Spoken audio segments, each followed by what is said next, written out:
할렐루야, 존귀하신 하나님의 이름을 찬양합니다. 오늘도 기쁘고 감사한 마음으로 우리 하나님을 예배하기 원합니다. 10월 15일 화요일 아침 예배를 하나님께 드리겠습니다. 기도하겠습니다. 은혜와 사랑이 풍성하신 하나님 아버지 감사합니다. 주님, 우리가 주님의 길을 걸어갑니다. 주님 바라보며 주님의 말씀을 붙잡고 걸어갑니다. 주님, 우리에게 놀라운 주님의 은혜와 인도하심을 보여 주시옵소서. 좌절되고 낭망되는 상황 속에서도 늘 주님만 의지하게 하시고 주님이 우리와 함께 하심을 늘 믿고 나아가는 우리의 삶 되게 하여 주옵소서. 우리 구주 예수 그리스도의 이름으로 기도드립니다. 아멘. 시편의 말씀으로 우리 하나님을 찬양하기 원합니다. 시편 136편 7절 8절 말씀입니다. 함께 합독하여 읽습니다. 큰 빛들을 지으신 이에게 감사하라. 그 인자하심이 영원하미로다. 해로운 낯을 주관하게 하신 이에게 감사하라. 그 인자하심이 영원하미로다. 아멘. 오늘 우리 주신 하나님 말씀은 열왕기하 24장 8절에서 25장 7절까지의 말씀입니다. 매일 성경 139페이지에 있습니다. 오늘 본문 말씀이 길므로 24장 8절에서 9절까지 말씀만 봉독하겠습니다. 여호야긴이 왕이 될 때에 나이가 18세라. 예루살렘에 석 달간 다스리니라. 그의 어머니의 이름은 느우스다요 예루살렘 엘라단의 딸이더라. 여호야긴이 그의 아버지의 모든 행위를 따라 여호와 보시기에 악을 행하였더라. 아멘. 할렐루야. 오늘 하루의 첫 시작을 기도로 시작하는, 주님께 나아감으로 시작하는 해림의 모든 성도님들을 주님의 이름으로 축복합니다. 오늘은 멸망하는 유다라는 제목으로 은혜의 말씀 나누고자 합니다. 여호야김의 악을 이어간 여호야긴 왕, 그도 왕을 오른 지 석 달 만에 바벨론으로 잡혀가게 됩니다. 그리고 그의 숙부였던 시드기야, 유다의 최후를 맞이하는 왕이죠. 비극적인 왕이 되게 됩니다. 오늘 말씀, 이제 2차 바벨론의 침공이 일어나게 됩니다. 이 여호야긴도 앞선 여호야김처럼 하나님 보시기에 악을 행한 왕이었죠. 결국 바벨론의 침공은 악함의 결과로 오게 되었다는 것이죠. 그리고 이 남유다에서는 계속돼서 그의 어머니의 이름을 밝히고 있는데요. 이것은 북이스라엘과 다른 모습이죠. 왕위가 다윗의 왕위로 이어졌다는 것이죠. 바로 그것을 말해주고 있습니다. 하나님께서 다윗과의 언약을 신실하게 이루어 가주셨다. 하지만 그럼에도 불구하고 남유다도 하나님의 뜻을 잘 몰랐다는 것이죠. 이어지는 10절부터 17절까지 말씀, 바벨론의 1차 포위와 유수를 말해주죠. 10절, 그때 바벨론의 왕 느부갓네살이 신복들이 예루살렘으로 올라와서 그 성을 에워쌌더니, 자, 에워싸게 된 이유는 바로 악을 행하였기 때문이죠. 9절 말씀, 11절, 그의 신복들이 에워쌀 때에 바벨론 왕 느부갓네살도 그 성에 이르니. 자, 결국 왕은 안 오고 신복들만 왔습니다. 그만큼 남유다가 약해졌다라는 것이죠. 그리고 느부갓네살 왕은 늦게 오게 되죠. 왜 늦게 왔을까요? 애굽의 도움이 없었기 때문입니다. 12절, 유다의 왕 여호야긴이 그의 어머니와 신복과 지도자들과 내시들과 함께 바벨론 왕에게 나아가며 왕이 잡으니 그때는 바벨론 왕 18째 해이더라. 항복을 했습니다. 그러나 어떻게 해요? 잡혀갔다라는 것이죠. 예레미야의 예언대로, 예레미야 22장의 말씀이 나오는데요. 그 예언대로 일어나게 됩니다. 13절, 그가 여호와의 성전의 모든 보물과 왕궁 보물을 집어내고 또 이스라엘 왕 솔로몬이 만든 것 곧 여호와의 성전의 금그릇을 다 파괴하였으니 여호와의 말씀같이 되었더라. 하나님의 예언대로 되었다는 것이죠. 자, 비극적인 상황입니다. 르호보암 시대, 그것을 애북에 뺏기게 되고 남은 것들도 또 계속 뺏기게 되었죠. 바치고 뺏기고 결국 하나님의 기물들이 다 파괴되고 빼앗기게 되는 안타까운 일들이 일어나게 되는 것이죠. 그런데 이것이 다 무엇이에요? 여호와의 말씀과 같이 되었더라. 그들이 하나님을 떠난 결과였다라는 것이죠. 14절, 그가 또 예루살렘의 모든 백성과 모든 지도자와 모든 용사 10,000명과 모든 장인과 대장장이를 사로잡아가매 비천한 자 외에는 그 땅에 남은 자가 없었더라. 왜 이러한 일을 행했을까요? 남유다를 무력화하고 그 반역에 일어나는 구심점을 뿌리를 제거하기 위해 이 모든 용사, 고위층, 기술자들 다 데려가게 되었다는 것입니다. 15절 그가 여호야긴을 바벨론으로 사로잡아 가고 왕의 어머니와 왕의 아내들과 내시들과 나라의 권세 있는 자도 예루살렘에서 바벨론으로 사로잡아 가고 16절 또 용사 7,000명과 장인과 대장장이 1,000명 곧 용감하여 싸울 만한 모든 자를 바벨론 왕이 바벨론으로 사로잡아 가고 17절 바벨론 왕이 또 여호야긴의 숙부 마따니아를 대신하여 왕으로 삼고 그의 이름을 고쳐 시드기야라 하였더라. 하나님은 나의 의, 앞선 여호야김과 똑같죠. 애굽이 세웠지만 이벤 바벨론 왕이 시드기야 그의 이름을 세우게 되고 왕으로 세우게 됩니다. 자, 그러면 앞선 데려갔던 이유는 무엇일까요?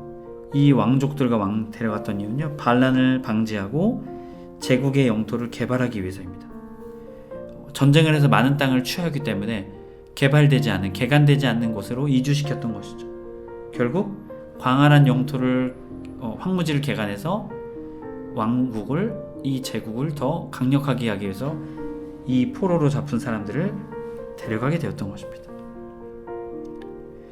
자, 아수르는 포로를 잡아가고 이방 민족을 이주시켜서 그러한 정치를 행했다면 바벨론은 잡아가고 또 남은 자들을 남기게 되죠. 그들의 정책이 조금 달랐습니다. 하지만 결국 반란을 방지하고 그 나라들의 힘을 약하게 하기 위해서 이렇게 행했던 것이죠. 하지만 가장 궁극적인 것은 하나님을 떠난 죄였습니다. 이어지는 18절부터 20절 시드기야에 대한 평가죠. 남유다의 마지막 왕 시드기야, 그가 왕이 될 때 21세였습니다. 예루살렘에서 11년간 다스리죠.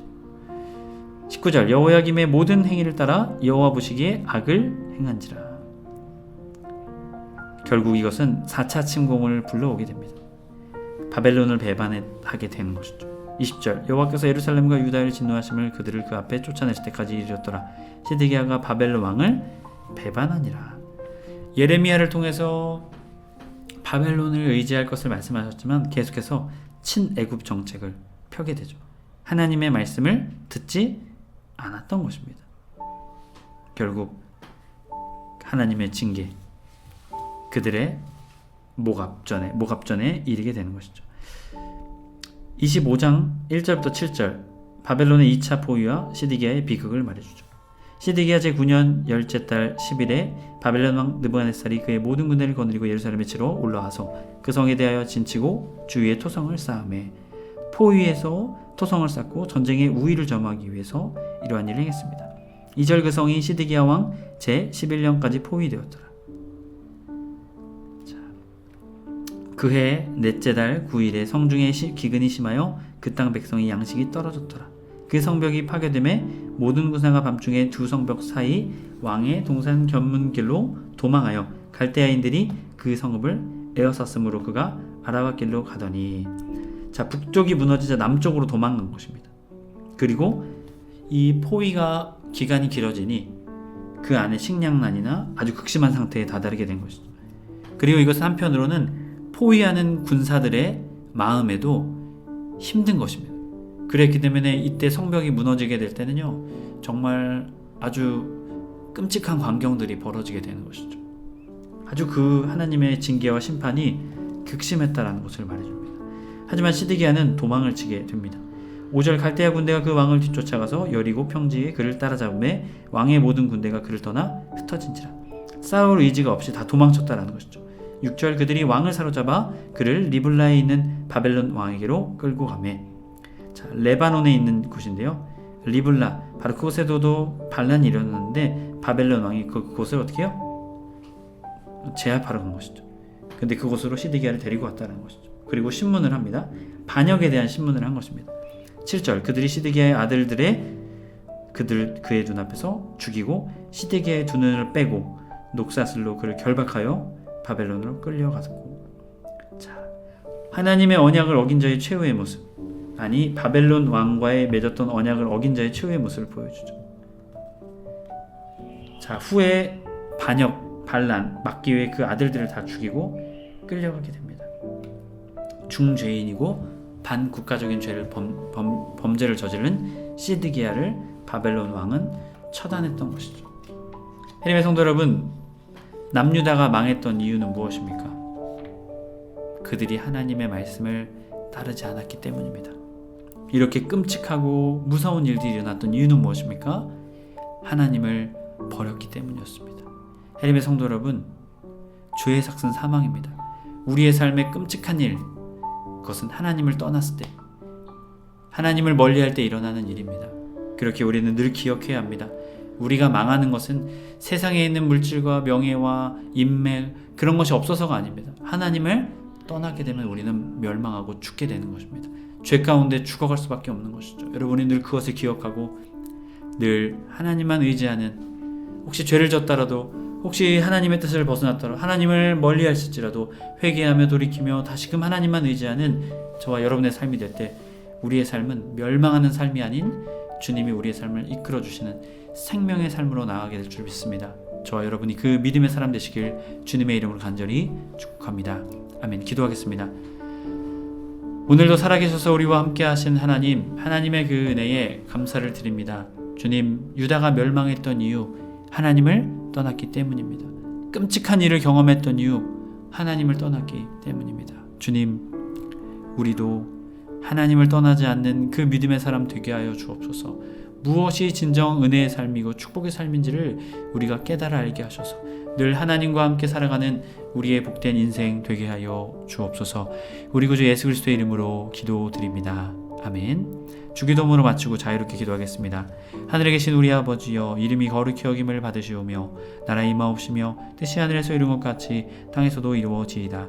오늘날 우리에게 일용할 양식을 주옵시고 우리가 우리에게 죄 지은 자를 사하여 준 것 같이 우리의 죄를 사하여 주옵시고 우리를 시험에 들게 하지 마옵시고 다만 악에서 구하옵소서. 나라와 권세와 영광이 아버지께 영원히 있사옵나이다. 아멘.